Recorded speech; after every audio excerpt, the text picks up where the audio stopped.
It is a great day for geek culture and for geek entertainment and nerd culture, but both can combine to one.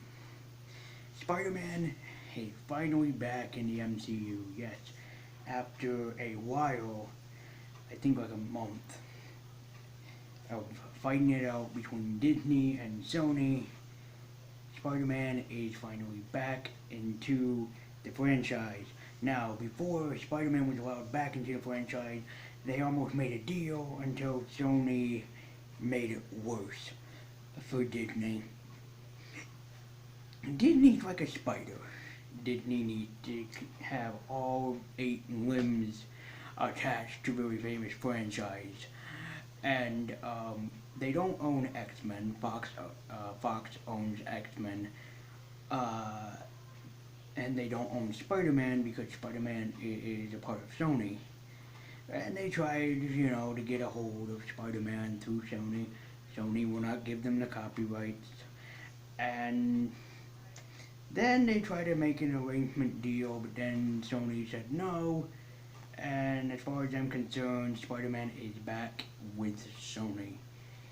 I have to admit, it is great to see Spider-Man back in the Marvel MCU again.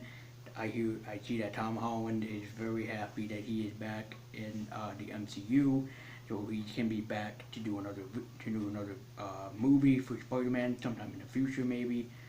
But I just think the whole thing was ridiculous. I really do. I'm just gonna speak my opinion on this. It's great to see him back in the MCU. By the way, one of my favorite Marvel characters of all time, definitely.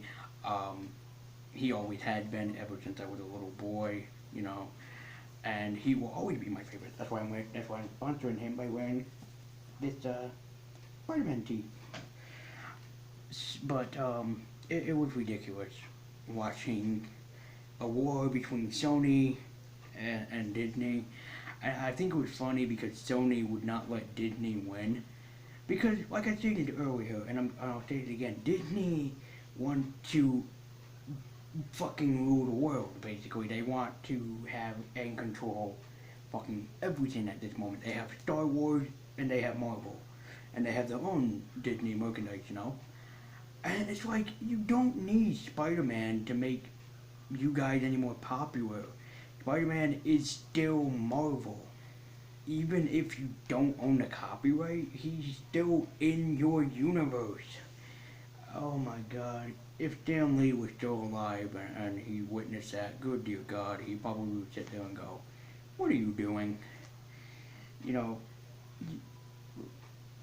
And, not to offend Disney or anything, and not to offend any fans of Disney's Marvel stuff, Spider-Man is at home with Sony.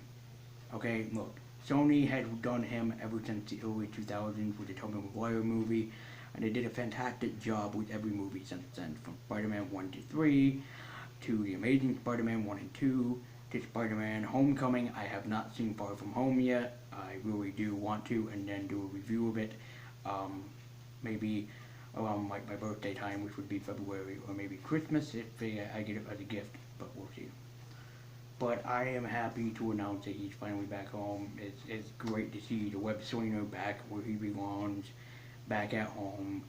And I can guarantee that as Ghost, or as Angels really, that Spider-Man and Steve Ditko are sitting there going, really? Really?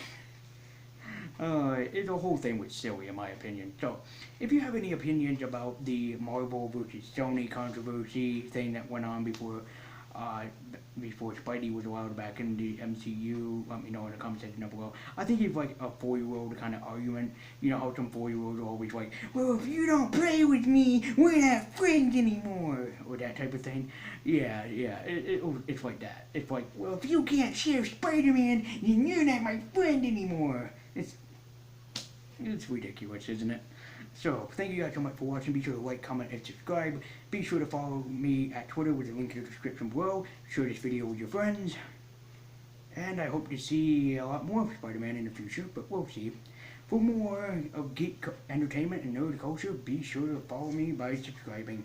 I'll see you guys next time.